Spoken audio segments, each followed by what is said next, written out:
Moccasin Trail, Chapter 12. But the moment they came in the view of the cabin, it was obvious that something unusual was afoot. "Well, look at that!" exclaimed Jonathan, halting in surprise at the sight of Sally, Dan'l, and all the Rutledges clustered about 4 men on horses. Sam and Ab Selway and Mr. Mills and Mr. Burke, they must have just come. Wonder what's up? He started hastily down the slope, and Jim followed, frowning because all these visitors were likely to complicate his plan. Rutledge heard them and turned to shout at Jonathan. "Ain't lost your oxen, have you? They're still safe and sound?" "Why, sure. Why?" "Some cattle's been stole from up around. Say, yonder's the fella to help you folks. Jim, come along over here, will you, son?" Reluctantly, Jim turned Buckskin away from the direction of the lodge and joined Jonathan beside the others. Rutledge looked up at him. "I bet my hat you've had some experience follerin' tracks. Am I right?" "Sure." Jim slid to the ground, keeping a fast hold on the mare's halter and signaling Moki to keep guard. "You aimin' to catch a thief?" "We'll locate him anyways." "Whose cattle's stole?" put in Jonathan. "Mine," spoke up Ben Mills gloomily. He was a thick-set man with a round pink face and rounder blue eyes, and a couple of Burkes here, and Sam's cow. 8 head altogether. We think they headed north." "Injuns?" "No, a white man, that's sure. They's a boot print in Burke's pasture and another just like it at Sam's." "That's what makes it so touchy." Clyde Burke, a spare, gray-headed man in a battered coonskin cap, scratched his ear uneasily. "It's a white man, likely a settler like us. We gonna go easy, find out where he's at and who he is, then keep an eye on him till the law gets here." "Who is the law around here anyway?" Sally put in. "Sheriff. He's a good un too, they say. We've sent for him, but he's away down in Yamhill County right now." "Aw, shucks." Dan'l's eyes sparkled suddenly. "Just forget that sheriff and turn Jim loose on the job. I bet he could get your critters back." Jim brightened. Now that suggestion had some sense to it. He listened attentively as Mills told of discovering his loss shortly after noon, thinking the cattle must have strayed until he found the stranger's boot print. He had ridden over to Burke's, then found everybody in turmoil there over a similar disappearance, and he and Burke had decided to check all the claims south to the Tualatin on their side of the Willamette. Young Selway's one cow was safe, but Sam's was gone, and both had joined the search. Now that they knew everything was all right on the Rutledge and Keith claims, they intended to head back north, feeling that was the most logical direction to pick up the thief's trail. "How about it, Jim?" said Sam Mullins. "Reckon you could help us track this feller? We got nothing to go on but a couple of boot prints 5 miles apart." Jim was inwardly amused. The place was probably full of sign, if you knew how to look for it, and if these bourgeois hadn't trampled it all out with their clumsy boots. "Sure, I'll go. You comin', Johnny?" "Blast it, I got no horse. I'll fetch bad medicine for you." When he came back again from the glades, he found Rutledge preparing to go along too. Everything was arranged for Sally and Dan'l to spend the night across the river with Mrs. Rutledge and the girls, if the search should keep the men away that long. Ned was to look out for all of them. "Keep Moki too," Jim offered. "He's worth a couple extra centuries all by himself." Sam looked surprised. "I thought you'd be taking him to smell out the trail." "I'll take care of the trail. Lessen this thief of yours is a mountain man. He ain't going to be hard to foller. And mountain men don't wear boots." "Well, I dunno," said Clark Burke dubiously. "I hope you can find more traces of this feller than we could." "We can show you the 2 boot prints anyways. Come on, let's head back for Sam's." Half an hour later, Jim was bending over the print in Sam Mullins's creek bottom, while the others, still mounted, waited with varying degrees of doubt and curiosity to see what he would make of it. It was none too fresh, Jim found. The muddy front edges were pocked from the rain that had fallen about noon, and most of the thin grass, mashed by the heel, had sprung upright again. He straightened, searching the surrounding grass, which had prevented more prints from showing. There was cattle sign all around, of course, but it meant nothing since Sam's cow grazed here regularly, and the footprints of the man's horse would not be visible with the creek right here, handy as passage in and out of the bottom. Jim frowned, remembering suddenly it was a bourgeois they were after. Keeping to the creek would be second nature to a mountain man or Indian, but it surprised him a little that a bourgeois would have thought of it. He moved northward along the creek for a short distance to look for further evidence, and found it in the form of dislodged pebbles shining through the clear water, a couple of freshly broken twigs on an overhanging branch. The thief had gone northward up the creek, that was certain. He walked back to the print and looked at it again. It was unmistakably a bourgeois boot.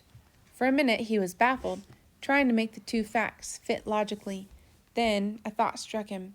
He gave a grunt and began to circle the print, squinting at it from all angles. "Well," demanded Burke, a little impatiently, "you know the color of his hair yet?" "I might at that," retorted Jim. "Let's take a look at that print at your place. This feller went up the creek, but ain't no need for us to bother with that. We can cut through the woods." He mounted and led the way. It was too soon yet to be sure, but if the print at Burke's should be plainer, it was much plainer, traced entirely in the thin mud beside a big boulder at the edge of Burke's pasture. The minute Jim saw it, he was sure he was right. If only the print of the other foot had shown too, he could have been positive. "Well, you figure like us that he's headed north?" Mills asked. Jim shook his head. "West. They've some cayuses winterin' in the hills over yonder, 'bout 7 or 8 miles west of here." "Cayuses?" All men stared at him blankly. "Why, the cayuses live up around Fort Walla Walla, clean the other side of the gorge," Selway exclaimed. "They's a few up in the hills west of here all the same," Jim insisted. "I seen their camp." Burke was frowning impatiently. "Looky here, Keith. Cayuses is thievin' enough devils, I give you that. And mebbe there's some around here. But we ain't after Injuns. We're after a white man. That there is a boot print." Jim grinned. "But they was an Injun inside of that boot." "Pshaw! I never seen an Injun yet that wore boots," Ben Mills snorted. "I think the feller's a white settler from up north of here somewheres." "That's what he aimed for you to think," Jim said. "Ain't much need to track this feller. We can just head for that cayuse camp and fetch 'em afore they move on." "And have to come back here and start all over when we find out the cattle ain't there?" retorted Burke. "Naw, sir. I don't think that's smart. They's all sorts of Injuns around about, and if you're so dead set on having it an Injun, Multnoma's across the Willamette southways, Molasses east of them, Chinook's up around Fort Vancouver." "We best foller the tracks, that's sure," Mill agreed, "if this young feller really thinks he can do it." He looked dubiously at Jim. "Ain't nothing about that print at all that says it's an Injun." Jim shrugged and mounted Buckskin, who as usual was in eager motion before he was even seated. If these bourgeois wanted to waste time and risk having their cattle get clean away from them, it was all right with him. Then he'd follow the trail, but no Injun in his right mind was going to hang around long, with white men's stolen cattle tied to his lodge, and he was sure it was Injuns. Boot or no, that print toed in. The foot that made it was used to moccasins. He kept the impatient Buckskin down in a jumpy trot, enjoying the familiar sensation of being on the prowl. The forest was dense and wet, full of small rustlings and the scent of hemlock and crushed fern. Jim headed northward through it, and the other horses, strung out in twos and singly behind him. Jim was still muttering dubiously to young Selway, and Jim heard Sam Mullins make some remark about Moki. I reckon we'll find out Jim's a pretty good tracker with or without Moki, Rutledge said, and Jonathan added loyally, Jim knows what he's doing. Jim smiled. Anybody but a bourgeois would know what he was doing on this trail.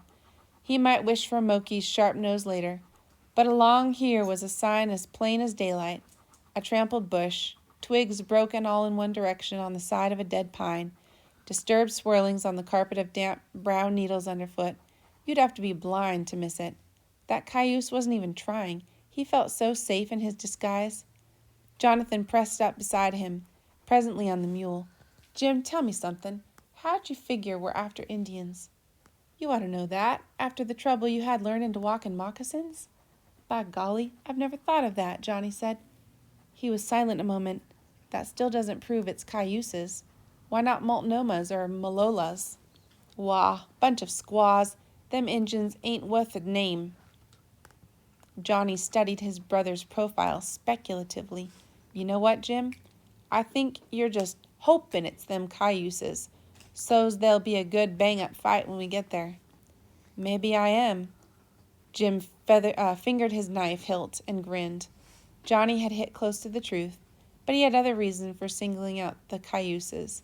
For one, not even Multnomas and Malolas were stupid enough to steal animals on the opposite river from their villages.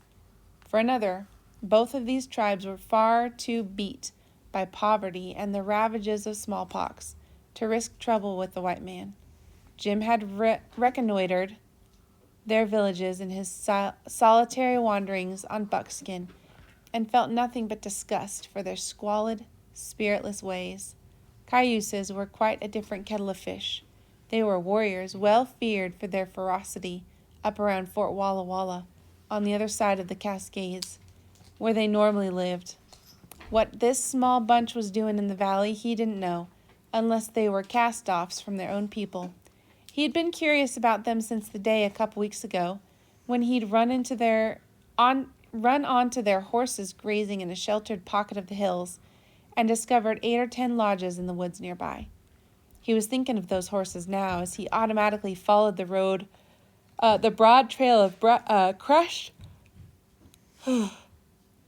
underbrush and horn marks on trees that led over northward through the forest.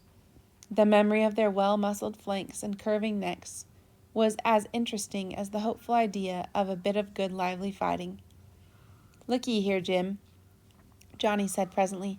"Nobody ever said nothing about this junket including a battle." "You want them cattle back, don't you?" "Sure we do, but we got law in this valley, and that's what we've got it for. Sheriff's on his way, remember?" Jim flung him an impatient glance. "Think Injuns are going to set around and wait till he gets there?" "We'll have to keep guard on him. Of course, we never figured it was Injuns." I don't know either. Only guard you can put on a cayuse is a good strong piece of rope. A bullet's better. Here, hold back a minute, Johnny." A busy, automatic corner of his brain had been hesitating between a flattened clump of weeds ahead and a scraped place on a tree further to the left. Jim tossed Buckskin's halter to Jonathan and slid down to approach the flattened weeds. Dropping to a low crouch, he put his nose close to the broken stalks and sniffed. Old sign. Probably some varmint had rolled around, scratching his back a couple of days ago. He was up again instantly with one of his lithe movements, swinging atop Buckskin and pulling her to the left. Jonathan swerved to follow him. "What was it about that bunch of weeds that told you to come this-a-way?" Didn't smell right. "Sap's all run out them stems already. Yonder's the fresh sign." Jim pointed to the faint scar on the tree trunk. "Cow horn scraped along there." "How'd you know it wasn't a deer horn?" "Too low, by gor." "Johnny, use your head." Jonathan's grin was half sheepish, half resentful. "You wait. One of these days I'll show you up at something. Plowing, maybe." "Hey, up yonder." called Ben Mills from several yards behind. You sure you know where you're going? Jonathan turned the mule and started back toward the others. He knows all right. And you notice we're veering west now like he said we would? If it is them cayuses, we better lay new plans, hadn't we? The sheriff. Jim frowned and let his mare out into a faster pace as the woods began to thin. For the life of him, he couldn't see why they wanted to drag in a sheriff. The whole thing was a simple, clear-cut problem of stealing back what had been stolen. He wished Eye of the Bear or Many Feathers were behind him, instead of this bunch of bourgeois, or Hides his face, who had carried the pipe, been the leader, so often when Toxalone was going on his first raids. His breath became faster as the memories drifted back over him, and the sensations lying prone on the ridge, with many enemy lodges clustered below you and your companions hidden all around, silent and waiting. The sun would be gone and the dusk gathering, the squaws on the plains below, maybe Blackfoot, maybe Paiute, maybe Rapaho, would be hustling in the last of the firewood, cursing the dogs that had pulled their travois, herding the children into the safety of the village. You could hear their voices floating out on the cool air, feel the prickle of buffalo grass against your naked chest and thighs, smell the odors of sweat and sun-baked earth and the vermilion that smeared your face. And all the time your eyes and brain would automatically notice the arrangement of the lodges, the position of the picketed horses, estimating the number of warriors in the village, and the location of their sentries. Then, full night at last, the whispered plans, and 3 or 4 of you would steal down the ridge and past the sentries to prowl among the lodges, melting into their looming shadows at the sound of a laugh or a footstep. You would pass up the first horse you found tied to a lodge, and the second, searching for the perfect mare, the finest stallion. Then suddenly, it would occur to you that time was slipping away, that any second the companions waiting on the ridge would dash down to stampede the loose stock, and the alarm would be raised. Hastily you would cut the next horse you saw, turn silent, but swift in escape, cut another in passing, grow reckless, and swerve back to get a tall roan you remembered. Then would come the sudden shout and the sound of whinnies and beating hoofs and the crack of a rifle. The whole village would erupt into an uproar of yells and running feet and bobbing torches, with the bullets humming like great bees past your head, as you flung yourself on the tall roan, and streaked for the open country, your 3 prizes pounding along behind you. The chase might last for miles. You would lose your companions, but never all of your raging pursuers. Sooner or later you'd find yourself grappling with another sweaty body in grunting, deadly combat, while the horse under you struggled and shoved against your enemies. You wouldn't feel the tear of his knife through your shoulder, only the swift plunge of your own, and the blaze of ferocity inside you, and the rush of wind on your face as you tore loose to freedom. "Jim, wait!" At the sound of Jonathan's voice, Jim gave such a start that Buckskin plunged and curvetted, momentarily out of control. Totally absorbed in his thoughts, he had unconsciously increased Buckskin's pace until she fairly flew. Now he heard hoofbeats behind him, and another shout, "Lord Almighty, wait a minute!" He mastered the nervous mare. "Wait for what?" he growled. "For the rest of us," put in Rutledge, riding up beside him. If it's cayuses we's after, we best do a little figuring. Gotta know what we're gonna do when we get there." The others had caught up now. Jim found himself surrounded by a ring of lathered horses and puffing men. "You still following a trail at this rate?" panted young Selway, dragging a sleeve over his gleaming forehead. "You set a pace, I tell you." "I'm up for easing a little," muttered Mills. He was eyeing Jim almost suspiciously. Horses is gonna play out on us first thing you know. Besides, it's getting on toward sundown. I want to know where I'm heading and what I'm going to run into. Seems to me this ain't nothing but a wild goose chase so far." "Yeah, ain't seen them cattle yet." Better use our heads a little. Can't bust into a camp of cayuse devils with no evidence for nothing. Wah, I'll show you evidence. When we get there, burst out Jim. I'll show you your cattle. Signs been plain as the wagon trail. He wheeled the mare and started on again, across an area of glades, into trees on the other side. The light was fading from the heavy sky, and the ground had been steadily rising for some time now. He needed no trail to take him to that cayuse's camp. In fact, he hadn't followed the sign lately, for the very good reason that it had vanished. He'd known it would sooner or later, and he had spotted the beginning of the false trail at a wide, shallow brook back yonder away. The thief had driven the cattle into the brook, ridden across it himself to trample the opposite side with hoof prints that apparently led north through a fir grove. Then, of course, he'd come back and driven the cattle up the brook. It was what Jim would have done himself in such a circumstance, and he had kept the brook in sight, knowing he could pick up the trail farther along when it took to dry land again. Even that was a waste of time. It would be shorter to cut right for the camp. There, those broken ferns. Now he could turn away from the brook and head through this thicket. Then he saw something and halted Buckskin so suddenly she reared. They still doubted they were after Injuns. Did they? Well, he could prove it now. He shot a defiant glance over his shoulder as the others rode up and jerked his head at a pile of clothing stuffed under a bush. Burke swung down and ran over to it, pulling out a rusty old jacket, a pair of broken boots, and a crumbling hat. White man's clothes, he called. But why would he shed him? 'Cause he's an Injun, Jim snapped. Bourgeois always wear too many clothes, sure, but they never take any of 'em off.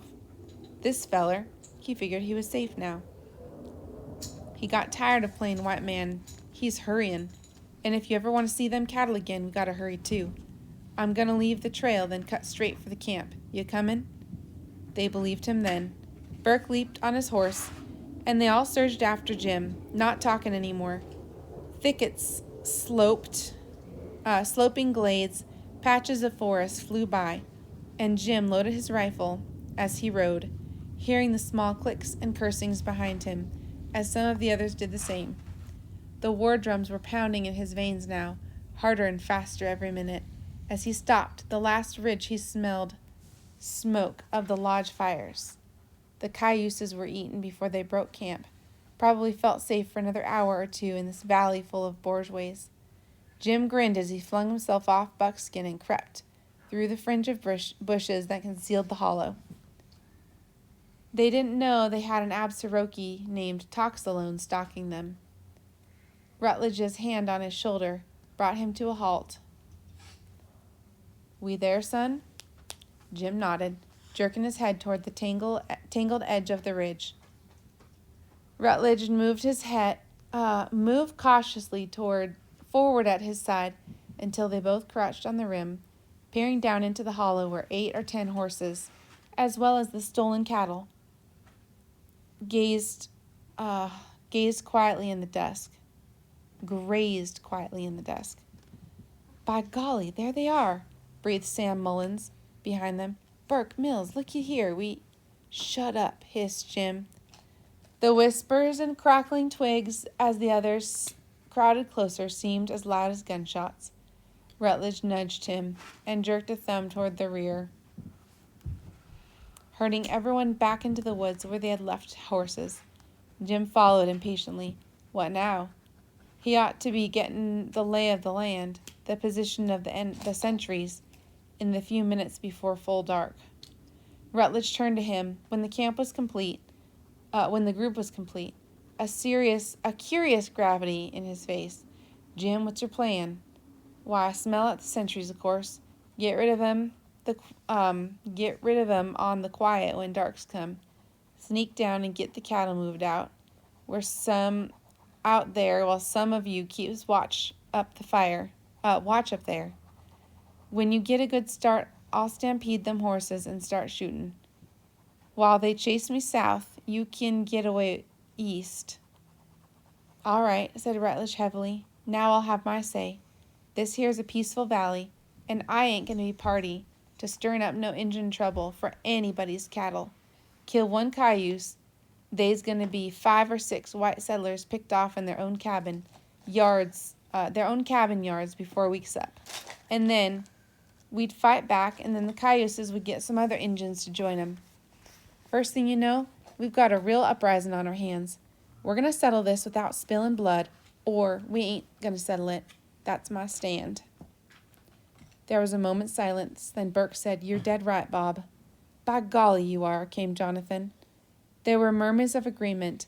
The whole temper of the group calmed and steadied. In the fast-falling darkness came the sounds of rifles being uncocked and tossed aside. Jim stood with clenched jaw, feeling one pair of eyes after another turning to him, speculatively, feeling a solid wall of resistance building up against everything he was craving to do. He swung away, seething with frustration. Nobody would deny those cayuses yonder were enemies. Friends didn't steal your cattle, and if you couldn't get a little excitement out of your enemies, where in thunder could you get it? Rutledge's deep voice came again. "Got any other ideas, Jim, or should we settle down to watch this place while we wait for the sheriff?" "Wah, the sheriff," Jim snarled, ready to defy them all. Cut away and do what he wanted, to let them scatter the best they could. Then he saw Rutledge's quiet, waiting face, the challenge in Johnny's eyes, and knew he wouldn't. He heaved an explosive sigh and got himself under control. "I'll get your cattle for you without no sheriff, and without spilling no cayuse blood neither. Will you do that? Or will that do you?" "That'll do fine," Mills said cautiously. "How you aim to go at it?" "Just steal 'em back is all. They stole 'em from you, didn't they? Or have I got to ask pardon afore I do it?" Burke began to chuckle softly. "I don't reckon that's necessary." "You mean you can really pull it off?" Jim grunted scornfully. He could pull it off all right, but there wouldn't be any fun to it. "Sit down and rest yourselves. You gotta wait till full dark." He watched them ease down among the trees, relief in their shadowed faces, curiosity and something else, approval. By Gore, he had done it. Had he done the right thing for once? He darted a glance at Rutledge and found the broad, kindly face alight with satisfaction. And Johnny? There it was, that look again, blazing at Jim just as it had in the recorder's office. Jim turned hastily and moved through the underbrush back to the ridge, full of an altogether new excitement. He was thinking of the plan he'd had earlier today for mending the rift between himself and his brother. He would still make it work. He could make it work better than ever. Here was the opportunity playing right into his hands. By thunder, after tonight, Johnny wouldn't care about the old picture in the leather box and the cabin no Absaroki could stand to live in. He'd be so pleased he'd forget everything. They could start fresh. Jim's glance swept the hollow in an eager search, failed to find what he wanted, and moved anxiously to the lodges, half visible among the trees beyond. There, what was that? The light was growing too dim to be sure. Impatiently he waited for night. Then, after a word of instruction to the quiet group behind him, he crept on foot out of the sheltering underbrush along the ridge, paused a moment to listen, and vanished into the darkness. Not quite 10 minutes later, the call of the white owl drifted softly across the night air. The men on the ridge stiffened. At the second call, they scrambled to their feet and ran as silently as they could toward their horses. A moment later, taking Buckskin with them, they were circling southwards, away from the ridge, every ear trained to catch the sounds of disturbances behind them. Shots or war whoops. The silence was broken only by the thudding of their own horses' hooves. Then, from somewhere ahead and to the left, came the soft lowing of a cow. "By the Almighty, he's done it!" exclaimed Mills. "Over this-a-way, men." The group swerved, and a moment later entered a path of woods well away from the ridge and the still, silent Cayuse camp. Jim, waiting a little clearing, deep in the trees, heard them coming, and hastily finished binding the long, thin bundle of brush together with a length of twine. He was panting from his recent exertions and almost feverish with suspense. Everything had gone without a hitch, and he could barely wait until they put a mile or two behind them, so that he could light his torch and show Johnny. "Keep going. Fan out around the cattle," he panted as the horsemen appeared in the clearing. They surged past Rutledge in the lead with Buckskin in tow. Jim caught the halter and swung atop her, but held back until all the others had gone on. Then he pulled his prize out of the concealment of a thicket and followed eagerly. The men had gone 1.5 miles before they stopped for a breather. They were talking freely now, laughing with elation and relief, shouting back to Jim to hurry and catch up and tell them how he'd turned the trick. Jim paused in the shelter of a little rise, just long enough to find flint and steel in his pouch and light his makeshift torch. Then, triumphant, he rode slowly toward them, holding the torch high, leading the gift he had stolen for Johnny, at a risk far greater than his brother knew. Their eyes riveted on it as he approached, and he swelled with pride. They ought to stare. It was a gift good enough to buy a chieftain's daughter. It was the finest young mare he had ever seen, tamer than Buckskin, but proud of eye and dainty of foot.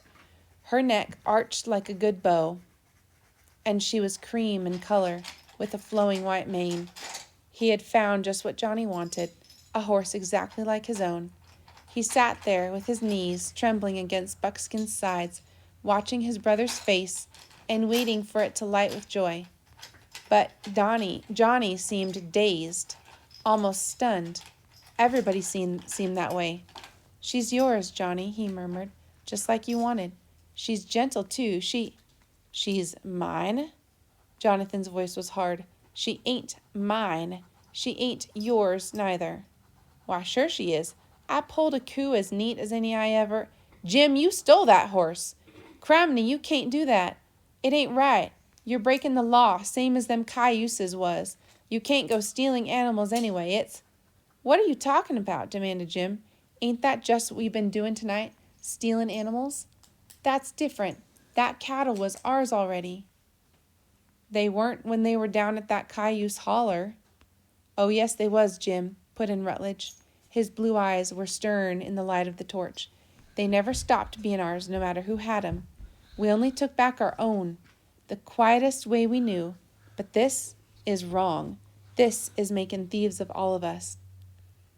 "Mr. Rutledge, he don't understand," said Jonathan in a tight, shamed voice. "He just don't understand yet." "By golly, I say he don't," exclaimed Burke exasperatedly. "All this trouble to get around riling them devils. Then he swipes one of their own horses right from under their noses. We're in a wuss fix than before." Jim heard them through a fog of pain and outrage. "You ain't in no fix," he growled.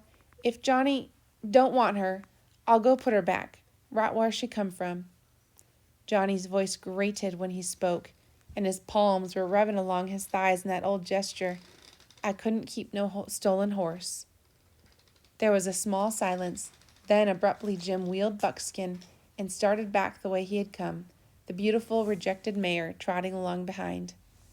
Jonathan watched a moment, his face twisting, then galloping after him. "Hold on, I'm coming with you."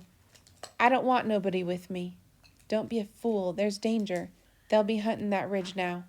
"Stay back." It was a wild yell. Jim glared over his shoulder, gesturing with the torch.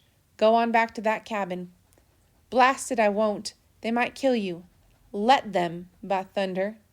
Jim's torch sailed over both horses and landed in a flaming mass just in front of Bad Medicine. The mule halted abruptly, and Johnny sat there staring at the blazing twigs until they burned out into nothing and the flood of hoofbeats had died away into the forest. Then he turned, his jaw tight and his body rigid, and went back to the others. In an awkward silence, the men turned their horses and headed east.